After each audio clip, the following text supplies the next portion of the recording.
Listen, 99% of what I've learned in business, I learned on the failures. When things go right and everything works out, half the time I don't know why the hell it did. It just did. But you survived 2008 and 2009, for example. Yeah. We had just borrowed a couple of $1 million in 2007 and bought up some competitors. And then 08, 09, the Great Recession, the housing market crashed. And when you survive that, that's when you do your hardcore learning. Welcome back to another episode of the Tradepreneur Show. I'm your host, Patrick Summers, and I have a very special guest today. The legend, the HVAC legend, Mr. Weldon Long. Well, that's awfully generous of you, Patrick, because I thought you were the legend, the icon, the GOAT. I'm working hard to get there, but you're way ahead of me. So. Well, we're all on the same path, just little different places. But thanks for having me, man. I'm super excited to be out here with your crew at General.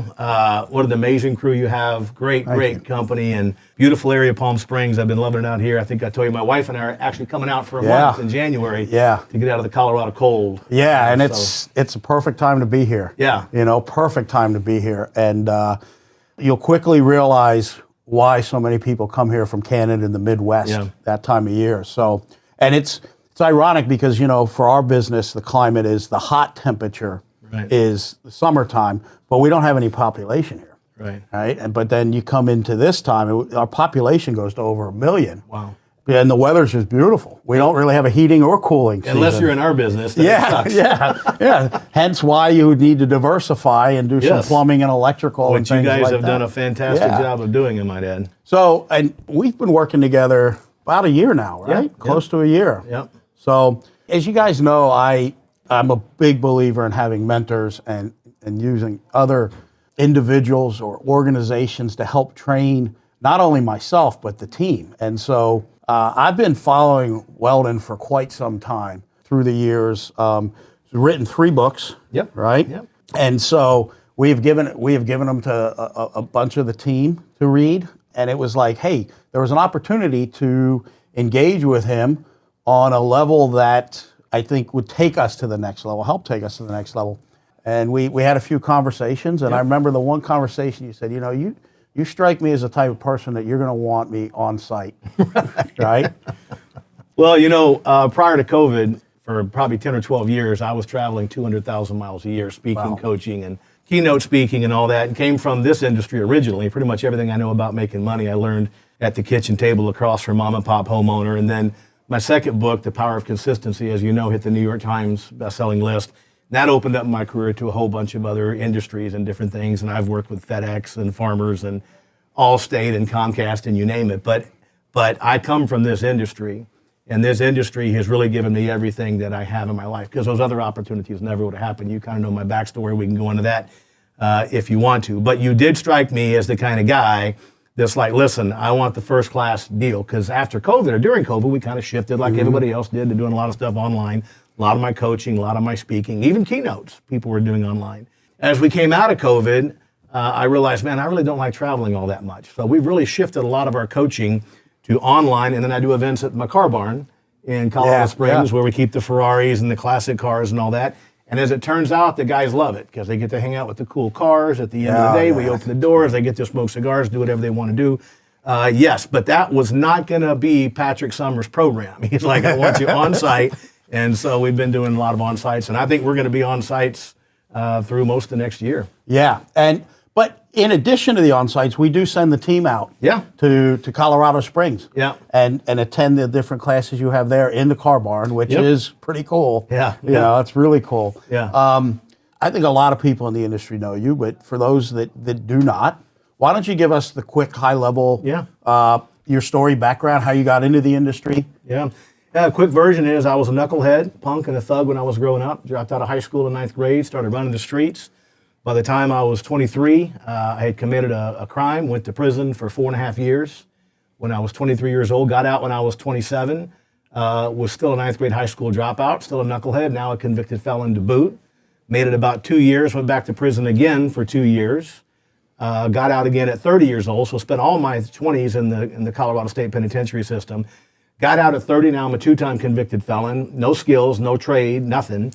I did about 7 years in the federal system, but during that stay in the federal system, in June of '96, I was 32, and my father died. And that was kind of my wake-up call.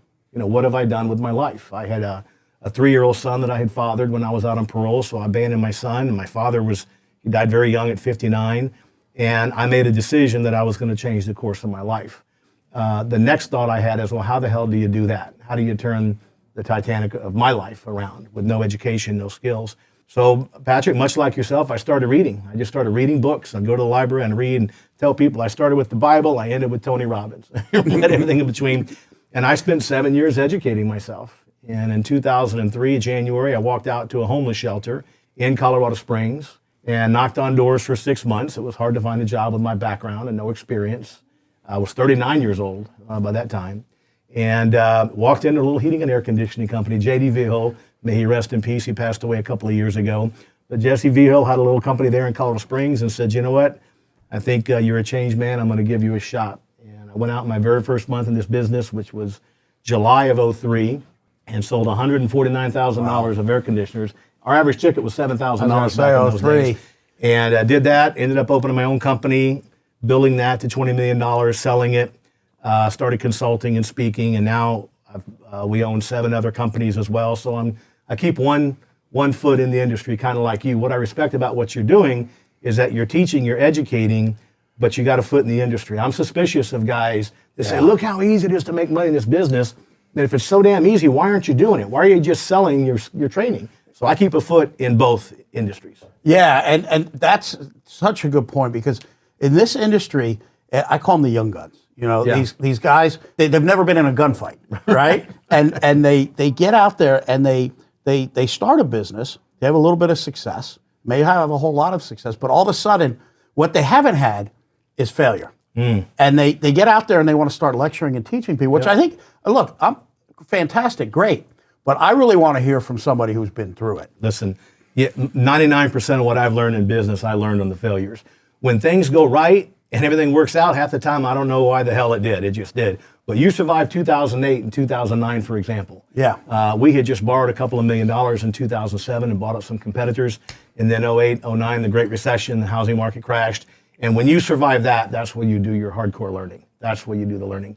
And that's where you test your mettle and where you really cut your teeth and cut your skills. Well, and I remember there was days I would walk in and it would be a Monday and I'd have a $80,000 payroll due on Thursday and I had like $15,000 in the account. And you're like, but I'm like, to the team, I was like, we got this. This is what we got to do. And somehow, some way, I think a lot had to do with the grace of God. We always made payroll. Yep. Right? But it's like that's where you learn. That's where you learn. And I always use the analogy, life's a roller coaster, right? You don't want a merry-go-round. It's boring. Life's a roller coaster. And man, when you're down, the only thing you want to do is get out of that down, right? Yep. But I'll tell you, in my experience, when I look back, you don't realize it till you're up again. But when you're down is where some of my greatest memories and moments and lessons have come from. Yep. I tell people, you get in a situation like that, you can't borrow your way out of it. You can't steal your way out of it. You can't cheat your way out of it. You got to sell your way out of it. And in my companies, we've had some great times and some bad times. The last company that I built, we started it in 2019, right before COVID, grew it to $42 million within 5 years. We sold that last year. And it's because we are really experts at the selling process, the communications process. And you gotta get to those tough times. I tell people there's an old ancient Chinese proverb, something along the lines of fall down 8 times, get up 9, And business owners have not lived until they've awakened at 2 o'clock in the morning on a Thursday morning, wondering how they're gonna make payroll that afternoon. But isn't it something how we always figure it out? It always gets figured out. And I think a big part of that is a lot of what you learn and what you teach, and that is the mindset. Being able to manifest what you need, what you want. My wife is like so advanced in manifesting things. I was in my office, and this was this year, and I was like really stressed out about something. I can't even remember what it was. And she comes in, and she was visiting me. She sat down, and she said, "Do you have a piece of paper?" I said, "Yeah." She said, "All right." She draws a line down the middle, and she wrote, "God on one side, you on the other side." She said, "Okay, what can you control?" And she still would start writing it down. And she got done the list, and she said, "Okay, everything else, falls under God. Yep. Right? Yep. Turn it over to him.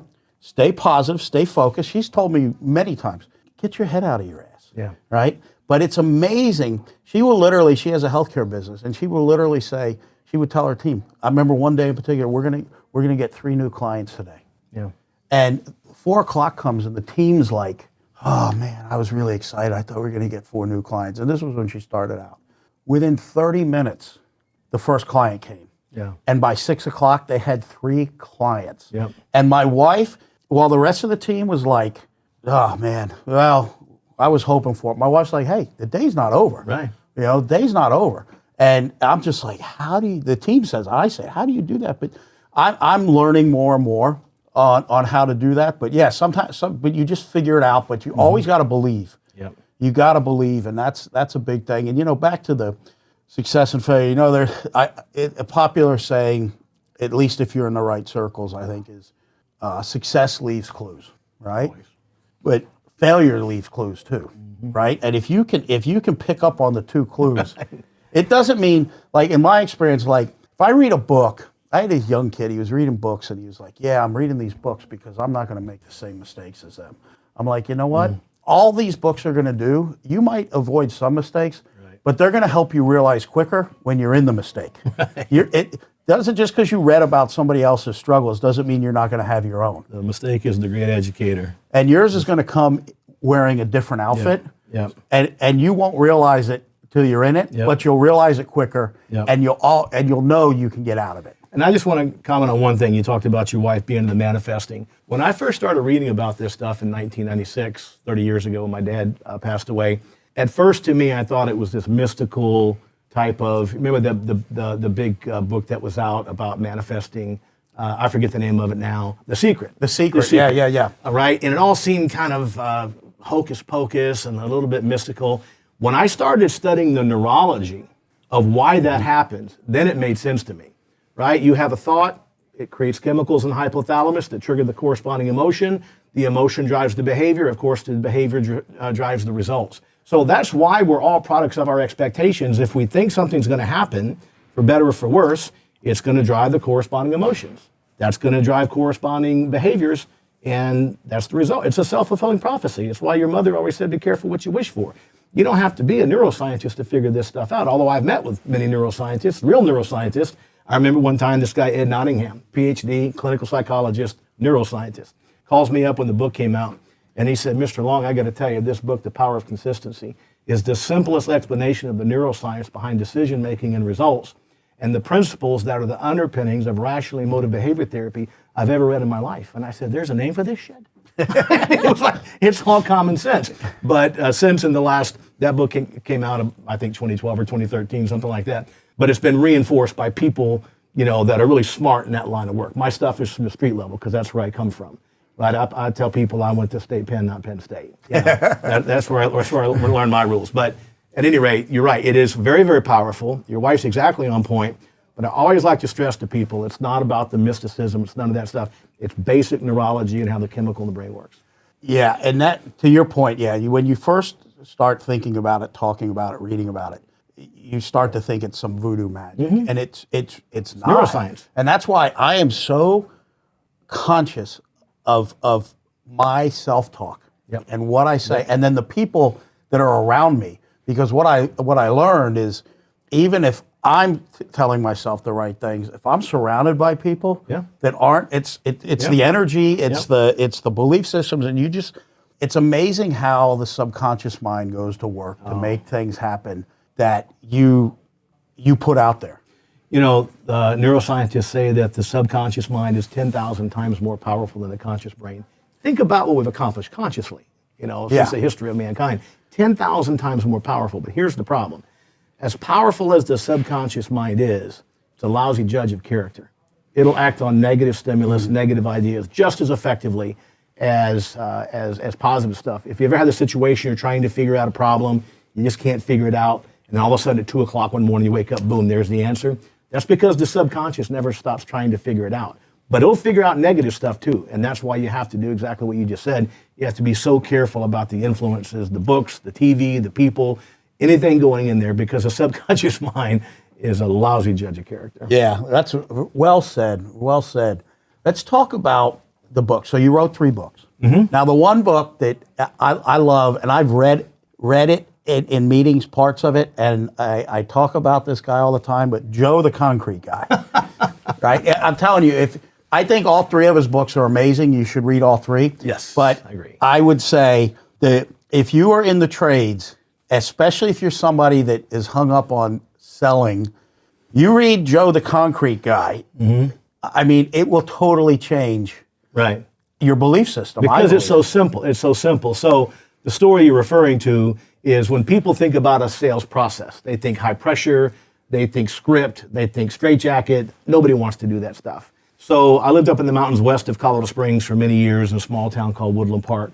And every day I would see this guy around town, and it was a white Ford pickup, and it said Joe the Concrete Guy and a phone number. And I thought it was just like the most beautiful marketing message. Like, what kind of work do they do there? Concrete. Who does it? Joe. Pretty simple. You can't really screw that marketing message up. So one day I'm out in my driveway. I need some concrete work done, some steps. So I call up Joe. Joe comes out to my house. He's exactly what I expected. Long, bushy head of hair, big beard, T-shirt, cut off, some flip-flops. He's like the honey badger. Doesn't give a shit. He's not pretentious. He's not pushy. He's not high pressure. He's just a good old boy. So he looks at the steps, and it's going to be about $1,000 for the steps. And I said, great, let's get it on your schedule. Then he looks at me and he says, well, why is your motorcycle trailer parked in the dirt in the rocks next to your driveway? It was kind of a dry riverbed and I said, well, Joe, as you can plainly see, the driveway is not wide enough for the trailer. And he says to me, you know, when I'm here pouring your steps, I could widen your driveway. And just like that, my budget went to $10,000.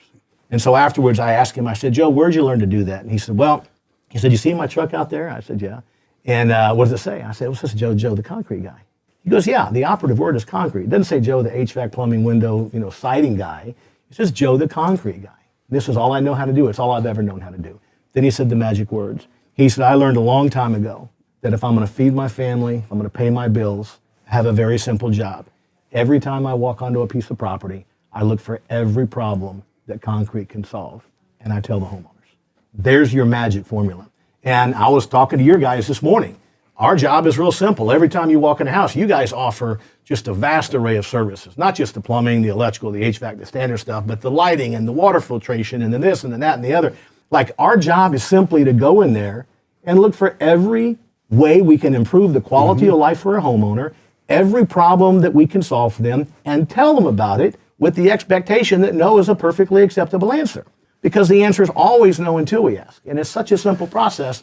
And it was a game changer for the way I approach teaching people and how we run our own companies. Yeah, and it's, and I tell the technicians the same thing. I'm like, listen, when you go into a home, you look for potential points of failure or potential points of improvement. And one of the things you have to realize is a lot of people, like, if nobody's had a high efficiency, variable speed HVAC system, they don't know what it's like. No idea. If you had a guy that was born without sight, right, and you said, hey, listen, I can probably get your sight back through this procedure, there's a 10% chance you'll lose your hearing. He's probably going to say, no, I know what it's like not to have sight. Right. But I don't know what sight is, but I do not want to lose my hearing, right?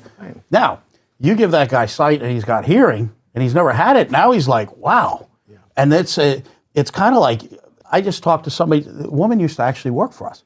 And she called me the other day, and we just put in a brand new system for her, 2 systems, and new ductwork. And she's like, Patrick, like, it is, my kids come home for the holidays, and they're like, all these years I've lived in this house, and I lived in this bedroom, and it was miserable. And now, after we move out, you put this in? This is fantastic. And it was just funny because when my wife, when I first got in the industry, I put in a brand new system, the Lennox XC 25 it was. Variable speed and condenser furnace. I put in the highest level of filtration, PCO, everything you can get. And so my wife, other than I'm in air conditioning, she didn't know anything about air conditioning, right? So after the system's in, my youngest, she was about probably 6 months old at the time. After the system was in, a week or so, I said, do you notice anything different about the air? And she said, yeah, you know what? Sophia doesn't wake up with a runny nose anymore since we put the system in. And I was like, well, that's not even what I was asking about, right? But she noticed a difference in our daughter because of putting in the right indoor air quality. Right. And I said, oh, wow, that's really good information. I said, but I mean like the air conditioning. She's like, it's like walking in a cool, comfortable cloud of air, right? Yep. And she's like, it's amazing. Yep. And I was like, wow, that's a marketing line. Yeah. That's a marketing story. So, but yeah, you've got to find the opportunity. And you use an analogy similar to what I tell people. And I say, listen, if I go to get a physical and the doctor does a physical and he says, you know what, you should probably walk more, take in some more water, beats around the bush. And then 6 months later, he stops in because he's in the hospital. He sees I'm in the hospital. Mm-hmm. And he walks in, he says, I saw this coming.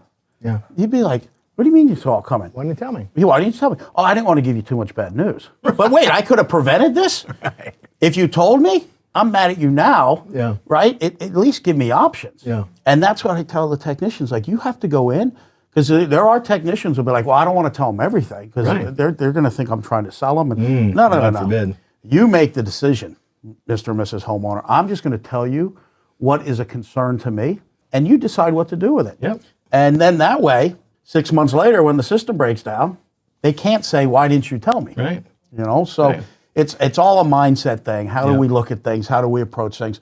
Real quick, let's give on the 3 books you have, just give a quick what each one is, because Yeah. they're each different. Yeah, they're all different. So my first book is a book called The Upside of Fear, and it's an autobiography, and it's kind of the story of my 25 years before my father died and what a knucklehead and a loser that I was, and then my life after my father died, the things I learned, the transformation that I went through, and that whole story. And people love that book. That book came out, I didn't consider myself a writer, but I wrote that book myself. I did get some help with the editing, and the book comes out, and it becomes New York Book Festival's best autobiography of the year and Writer's Digest best book of the year.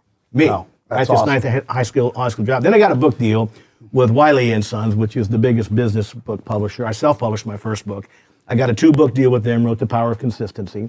That's all about the mindset, right? Everything you were talking about, the expectations, visualization, manifestation, and it's the chemical neuroscience version of it, not the secret mystical version of it, right? Yeah, It's the stuff I can sink my teeth into. That book hit New York Times and Wall Street Journal bestseller. My 3rd book is a book called Consistency Selling, which is an Amazon #1 bestseller, and that's the selling process that I've developed and used over the years and been teaching for 20 some odd years now. Okay, nice. And they're all fantastic books. I recommend them all. And I will tell you, I'm a fan. Like, I'll listen to books on audio, but I also I prefer to read them. Mm-hmm. There's certain books I'll listen to on audio because just expediency, right? Or I'm traveling and I just want to kind of lay my head back and listen, whatever. But I like reading because I think that when you actually read a book, and that's what I tell a lot of the young people I engage with, when you read a book, it improves your vocabulary and everything. It's just it's a little bit harder than listening to something, but there's a whole different level of engagement and learning that comes out of it. So, I tell people, I just want to comment on that. Reading is so important. If you read 15 minutes a day, at night or in the morning, whenever, you will finish the average business book in a month. If you did that every night for 15 minutes, you would read 12, 14, 16 new books every year. Imagine if you read 12 or 14 books every year on sales, communication, influence, persuasion, all the stuff that we deal with. I mean, you would be an industry expert. Yeah. Just by doing it 15 minutes a day. Again, it's not about the scope of what we do. It's about the consistency with which we do it. I've written 3 books, and 2 of them have the word consistency in the title. So that's some kind of indication of how important I think it is. Well, and anybody who listens to my podcast or watches it knows that I'm on this health journey, and it's a long journey, but it's a never-ending journey. But it is. The one thing I say is and my mentors that I have in that space they're like Patrick. It's about consistency, right? It's not about making every workout the best workout and every meal the best meal. It's about consistently showing up at the gym and eating healthy. It's not going to be perfect. It's not going to be 100%. But if you're consistent, you make headway and you move forward. And so, I always tell people it's not about New Year's Day, your birthday, or Christmas Day. It's about today. Yes. Always. Yes.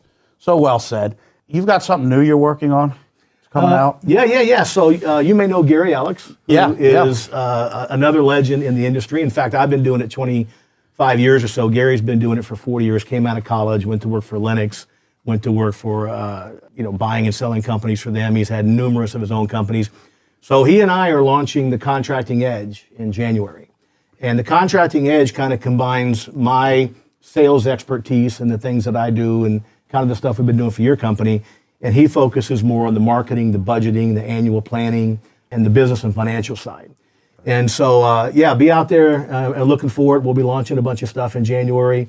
And the Contracting Edge, it's more of a, whereas I'm focused on the sales development, communication side for your technicians, this is more of a comprehensive, like, whole business development process that we put together. And I've been through one of his 2-day classes back in the day, and it is impressive. It is. I mean, he knows his stuff. He does. And he's like you in what you do, you can simplify it. Yeah. And he does the same thing. And so I highly recommend you check out Weldon Long. Yep. Check out the Contractor's Edge. Yeah, you go to weldonlong.com and thecontractingedge.com. And I'm going to put in the show notes too all the information you need, the books, how they can contact you, links to you and everything like that. I'd love to help. I'm somebody, obviously, we've engaged with Weldon Long and his team and do not regret it. And he's been one of my mentors before he knew I existed.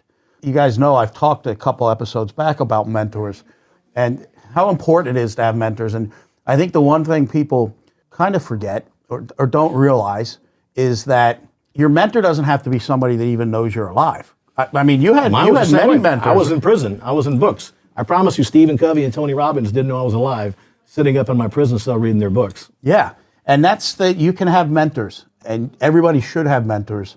But you, long before we met, have been a mentor of mine and have inspired me. Well, I'm honored to hear that. So I really appreciate that. Well, I'm honored to have you on the podcast and have you in our building. Yeah, I mean, great facility. It's one of those things too. It's like I used to think like, how do you get Weldon Long to be in your building, and how do you get him to be training your team in your building? And it's one of those things that I always just kind of wanted to make happen. Yeah. But I didn't wake up every day and think about it. Right. It was just like, it's there.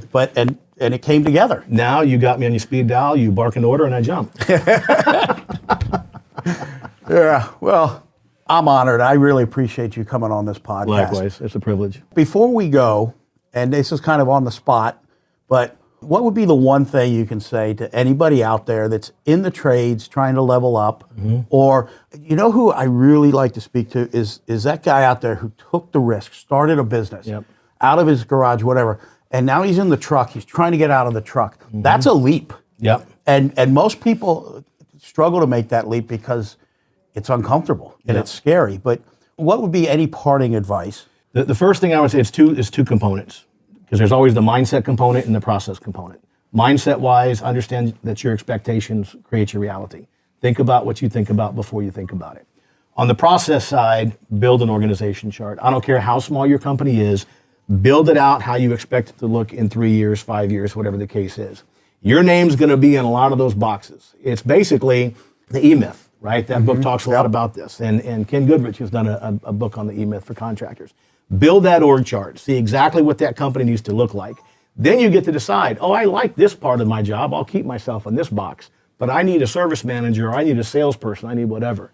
You've got to get some organization. The one thing I've learned, and I'm sure you've learned the same thing, profitability and chaos do not coexist. If your company is in complete chaos, lack of organization chart, lack of processes, it's virtually impossible to be able to make money. Yeah, very well said. And you said something else this morning to the team that I like about confused mind. The confused mind says no. Yeah. Don't overwhelm your homeowners. Make specific recommendations. Here's what I'm going to recommend, and here's why. Number one, you're giving them recommendations. As I always say, if you went to the doctor and the doctor said, man, you're really sick, what do you think we should do? I wouldn't be very happy with that doctor. I expect my doctor to know what to do. And so make those specific recommendations. Understand that no is a perfectly acceptable answer. And just get out there and do your thing. I tell people, man, get out there, kick ass, take some names, have a great day, have fun. You're going to get some no's. It's just part of the deal, right? Fall down 8 times, get up 9. Yeah, well said. And with that said, again, thank you. Thank you, brother. Great Truly to see you. appreciate Thanks it. for having me. Yes, sir. And thank you for tuning in to the Tradepreneur Show. Remember, We're on YouTube. If you really want to see how good these two gentlemen, myself and Weldon, look, you can check us out on YouTube. Or you can listen to us anywhere you can find podcasts. Spotify, Apple Podcasts. There's so many of them out there. iHeartRadio, you name it, we're there. Thanks for tuning in. Appreciate any likes and shares and comments. You can reach us at thetradepreneurshow.com. You can email me at info@thetradepreneurshow.com. Until next time, stay great. Take care.